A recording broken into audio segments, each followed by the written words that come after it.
కంటి అద్దాల నుండి శాశ్వత విముక్తి పొందండి. లాసిక్ సర్జరీ 14,000 మాత్రమే. వివరాలకు సంప్రదించండి.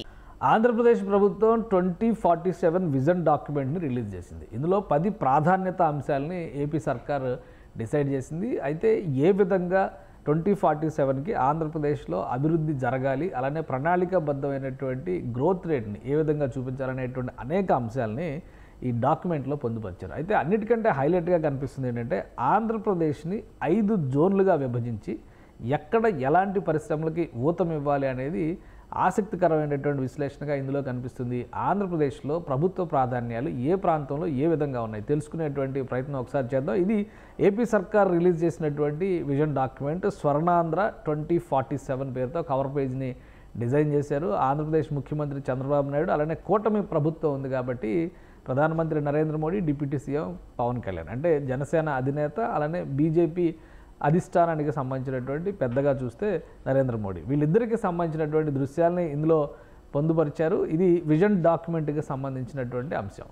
సో ఈ విజన్ డాక్యుమెంట్లో ఏముంది? ప్రభుత్వం ప్రాధాన్యాల్ని డిసైడ్ చేసి 10 అంశాలని ముందుగా ఇందులో పొందుపరిచింది. ఈ 10 అంశాలు ఏంటనేది ఆల్రెడీ పత్రికాముఖంగా కానీ, అలానే ముఖ్యమంత్రి వివిధ సందర్భాల్లో వివరించినటువంటి అంశాలను కానీ చూస్తే మనకి ఇట్టే అర్థమవుతుంది. సో ఒకసారి ఈ 10 అంశాలను కూడా ఒకసారి చూసేటువంటి ప్రయత్నం చేద్దాం. రాష్ట్రంలో అభివృద్ధి జరగాలంటే 10 రకాల అంశాలని ప్రథమ ప్రాధాన్యాలుగా తీసుకోవాలని రాష్ట్ర ప్రభుత్వం డిసైడ్ చేసింది. అందులో ఉన్నటువంటి ముఖ్యమైనటువంటి అంశాలు జీరో పావర్టీ. ఇక్కడ జీరో పావర్టీ అంటే పావర్టీకి సంబంధించి పేదరికం అనే ఆనవాళ్ళు లేకుండా చేయాలనేది ఒకటి. ఇక ఎంప్లాయ్మెంట్ క్రియేషన్ అనేది ప్రధానమైనటువంటి, skill development, human resource development అనేది ఒక ప్రాధాన్యమైన అంశం.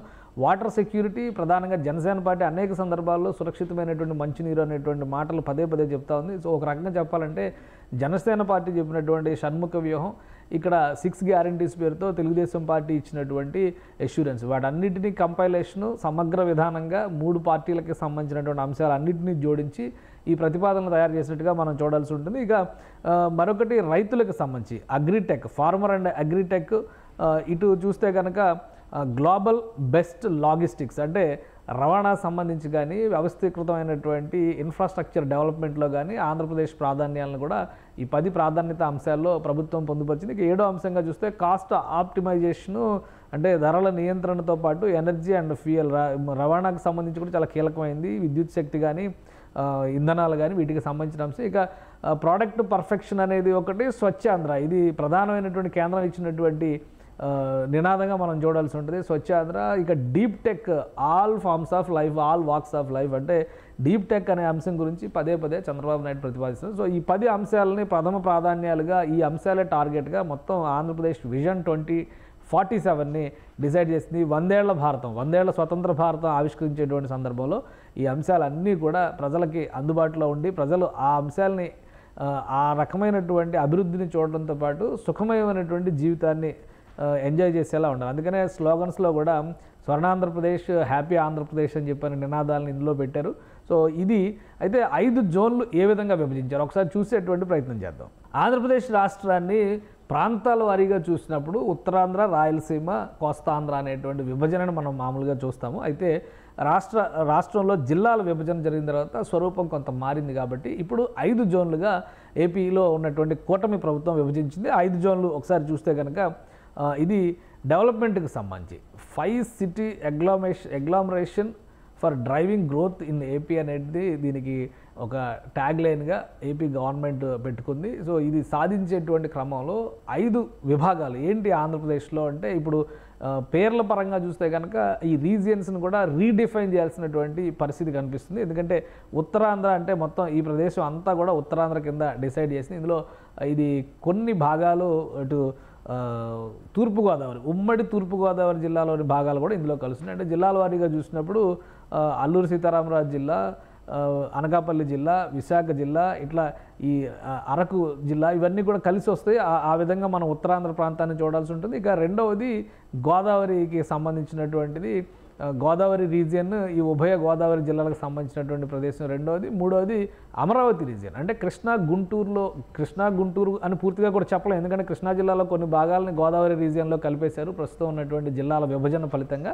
సో అందుకని చెప్పని ఇక్కడ కూడా కృష్ణా గోదావరి రీజియన్ని ప్రత్యేకంగా అమరావతి రీజియన్ అనేటువంటి పేరుతో ఏపీ గవర్నమెంట్ రీడిఫైన్ చేసింది. ఇక తిరుపతి రీజియన్కి వచ్చేసరికి చిత్తూరు జిల్లాలో ఈ కొసలో ఉన్నటువంటి తిరుపతి ప్రాంతం, ఇటు నెల్లూరులో ఉన్నటువంటి కొంత ప్రాంతం కలుపుకుని ఉన్నటువంటి నేపథ్యంలో ఇదంతా కూడా కోస్టల్ బెల్ట్ కిందనే కన్సిడర్ చేయాల్సిన పరిస్థితి కనిపిస్తుంది. ఇక మిగతా 4 రాయలసీమ జిల్లాలు, కర్నూలు అంటే కొంత భాగం చిత్తూరు జిల్లా, కర్నూలు, అనంతపురం, కడప జిల్లాలు, ఇలా 5 విభాగాలుగా ఏపీ గవర్నమెంట్ విభజన చేసింది. ఈ విభజనకి సంబంధించి ప్రాధాన్యాలను కూడా ఆంధ్రప్రదేశ్ ప్రభుత్వం డిసైడ్ చేసింది. ప్రాధాన్యాలు ఏ విధంగా ఉంటాయో చూడాలి. దీనికి ఈ 5 ప్రాంతాల్లో 5 నగరాలు ప్రధానంగా డెవలప్ అయ్యే విధంగా ఏపీ గవర్నమెంట్ ఫోకస్ పెట్టింది. ఎందుకంటే ఎకనామిక్ గ్రోత్ సెంటర్లుగా ఈ నగరాలు రాబోయేటువంటి రోజుల్లో ఆంధ్రప్రదేశ్ అభివృద్ధికి ఆలంబనగా మారేటువంటి నగరాలు. ఇందులో మొదటిది అమరావతి క్యాపిటల్ రీజియన్. ఈ పరిధిలో చూస్తే కనుక అమరావతి నగరం గ్రోత్ సెంటర్గా కనిపిస్తుంది.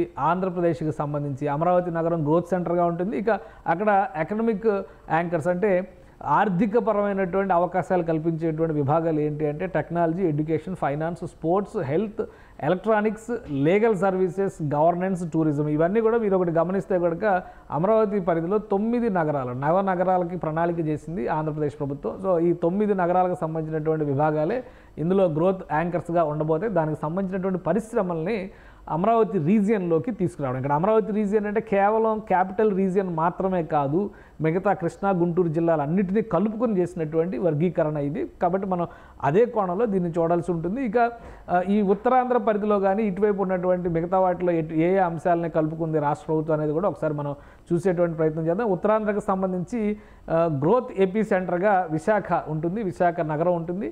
సో విశాఖ నగరానికి ఆర్థిక అవకాశాలను కల్పించేటువంటి విభాగాలు ఏవి అంటే కనుక బ్లూ ఓషన్, ముఖ్యంగా సముద్ర తీర ప్రాంతంలో జరిగేటువంటి యాక్టివిటీ, అలానే ship building, health care, tourism, herbal and Ayurveda medicine, white goods, steel and technology, ఈ రంగాలన్నింటినీ కూడా ఈ ఉత్తరాంధ్ర రీజియన్లో అభివృద్ధి చేయాలని చెప్పని ఏపీ గవర్నమెంట్ డిసైడ్ చేసినటువంటి ఈ ప్రణాళికలో, ఈ విజన్ డాక్యుమెంట్లో క్రోడీకరించారు. ఇక కర్నూలు రీజియన్ చూద్దాం. కర్నూలు రీజియన్కి అంటే రాయలసీమ రీజియన్గానే దాన్ని మనం చూడాల్సి ఉంటుంది. అసలు మన ప్రాంతాల వారీగా జరిగేటువంటి వర్గీకరణల ప్రకారం చూస్తే కనుక ఇది రాయలసీమ రీజియన్గా చూడాల్సింది. ఎందుకంటే మ్యాక్సిమం 90% రాయలసీమ కర్నూలు రీజియన్లోనే ఉంటుంది. దీనికి గ్రోత్ సెంటర్గా కర్నూలు నగరం ఉంటుంది.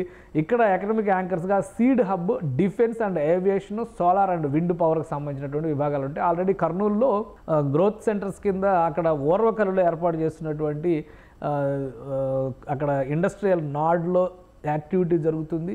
అనేక పరిశ్రమల్ని రాష్ట్ర ప్రభుత్వం అక్కడికి తీసుకొస్తుంది.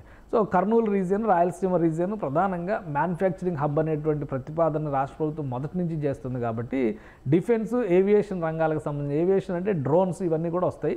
సో ఆ తరహా ఇందులో డిజైనింగ్ అనేది ప్లాన్ చేస్తున్నారు. ఇక తిరుపతి రీజియన్లో చూస్తే కనుక ప్రధానమైనటువంటి గ్రోత్ సిటీగా తిరుపతి నగరం ఉంటుంది. తిరుపతి నగరానికి వచ్చేటువంటి అవసరాలు అంటే అవకాశాలు, పారిశ్రామిక అవకాశాలు ఏంటి అని కూడా ఒకసారి మనం చూస్తే ఇక్కడ కల్పించబోయేటువంటి వసతులు, వనరులకి సంబంధించి ఫుడ్ ప్రాసెసింగ్, అక్కడ ప్రధానంగా ఫుడ్ ప్రాసెసింగ్ అనేది తిరుపతిలో ఒక ముఖ్యమైనటువంటి యాక్టివిటీ కింద టేకప్ చేయాలని, అలానే కెమిస్ట్రీ సెల్స్, వీటితో పాటు ఎడ్యుకేషను, అడ్వాన్స్డ్ కెమిస్ట్రీ సెల్స్ అని చెప్పని ఇది ఒకటి ప్రతిపాదిస్తుంది ప్రభుత్వం. ఇక మొబైల్ అండ్ ఎలక్ట్రానిక్స్, ఆల్రెడీ అక్కడ ఎలక్ట్రానిక్స్ రంగానికి సంబంధించినటువంటి అనేక పరిశ్రమలు, సెల్కాన్ లాంటివి, చిప్ మేకింగ్ లాంటివి, ఫైబర్ మేకింగ్ లాంటివి అక్కడ ఆల్రెడీ ప్లాన్ చేశారు. ఇక technology and tourism, logistics and real estate, ఇక్కడ శ్రీ సిటీ లాంటివి ప్రస్తుతం చిత్తూరు పరిధిలోకి వస్తున్నాయి. శ్రీ సిటీ కూడా చాలా కీలకమైనటువంటి మ్యానుఫ్యాక్చరింగ్ ప్లేస్ కాబట్టి దీని ఒక ముఖ్యమైనటువంటి అంశంగా చూడాలి. ఇదే పరిధిలోకి, తిరుపతి పరిధిలోకి నెల్లూరు జిల్లా కూడా వస్తుంది. ఆల్రెడీ బీపీసీఎల్ లాంటి భారీ ప్రాజెక్టులు ఈ రీజియన్కి శాంక్షన్ అయినాయి కాబట్టి ఇది కూడా కీలకమైనటువంటి గ్రోత్ సెంటర్గా రాష్ట్ర ప్రభుత్వం ప్రతిపాదన చేస్తుంది. ఇక ఫైనల్గా గోదావరి రీజియన్కి ఎలాంటి ప్రణాళికల్ని ఏపీ సర్కార్ డిజైన్ చేసినా చూద్దాం. ఇక్కడ కాకినాడ కేంద్రంగా ఎకనామిక్ యాక్టివిటీ జరగాలని గోదావరి రీజియన్కి సంబంధించి రాష్ట్ర ప్రభుత్వం ప్రతిపాదనలు సిద్ధం చేసింది. గోదావరి రీజియన్కి కాకినాడ యాంకర్ పార్ట్ అవుతుంది. అలానే ఎకనామిక్ యాక్టివిటీకి సంబంధించి చూస్తే కనుక ఆక్వాకల్చరు, oil and gas, shipping and manufacturing సంబంధించి ఆల్రెడీ ఇక్కడ పెట్రోకెమికల్ కాంప్లెక్స్ లాంటి ప్రతిపాదనలు పెద్ద ఎత్తున రాష్ట్ర ప్రభుత్వం చేస్తుంది. కాబట్టి ఈ రంగానికి సంబంధించినటువంటి విభాగాల్ని, పరిశ్రమల్ని రాష్ట్రానికి తీసుకొచ్చేటువంటి ప్రయత్నం ఏపీ సర్కారు చేయబోతోంది. తన విజన్ డాక్యుమెంట్లో ఈ అంశాలన్నింటినీ కూడా పొందుపరిచింది. దీని ప్రకారం రాబోయేటువంటి రోజుల్లో ఆయా ప్రాంతాల్లో పరిశ్రమలు తీసుకురావడం అనేది ప్రధాన టార్గెట్గా ఏపీ సర్కార్ ఎంచుకోబోతుంది. ఇప్పటివరకు ఆంధ్రప్రదేశ్ అంటే 3 ప్రాంతాల కలయికగా చూసేటువంటి పరిస్థితి ఉంటుంది. కానీ ఆర్థిక అభివృద్ధి విషయంలో మాత్రం ఏపీ సర్కార్ 5 విభాగాల సమాహారంగా ఆంధ్రప్రదేశ్ని తీర్చిదిద్దాలని ప్రతిపాదిస్తుంది. ఇంకోటి ఏంటంటే ఈ విజన్ డాక్యుమెంట్లో చాలా అంశాలని ప్రస్తావించింది. రోడ్డు నెట్వర్క్ దగ్గర నుంచి విమానయానం దాకా అన్ని అంశాలని కూడా ఒక డీటెయిల్డ్ రిపోర్ట్, ఒక 250 పేజీల నివేదిక ఇది ఈ విజన్ డాక్యుమెంట్. సో ఇది మొత్తం కనుక చదివితే రాష్ట్ర స్వరూపాన్ని, సమగ్ర స్వరూపాన్ని రాబోయేటువంటి 20-25 ఏళ్లలో ఏ విధంగా అంచనా వేయొచ్చు అనే దానికి కావాల్సినటువంటి ప్రణాళికలన్నిటినీ రాష్ట్ర ప్రభుత్వం ఇందులో పొందుపరిచింది.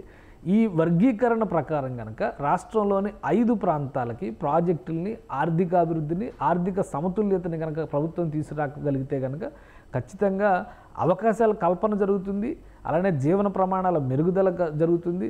ఆర్థిక అంశాలకు సంబంధించి చూసినప్పుడు ఎకనామిక్ గ్రోత్ సృష్టించడంలో కూడా, ఎందుకంటే 2047 నాటికి ఆంధ్రప్రదేశ్ని $2 ట్రిలియన్ ఎకానమీగా మార్చాలనేటువంటి ఆలోచనతో ఏపీ సర్కార్ ఈ ప్రణాళికలను రూపొందించింది. సో ఈ రీజియన్స్ వైజ్గా ఎలాంటి ప్రాజెక్టులు వస్తాయనేది రాబోయే రోజుల్లో మనం చూడబోతున్నాం. ఈ విజన్ డాక్యుమెంట్ని ఎంత ఫాస్ట్గా అమలు చేయగలిగితే ఆంధ్రప్రదేశ్లో అభివృద్ధి ప్రజలకు అంత చేరువవుతుందని కూడా ఆశించవచ్చు.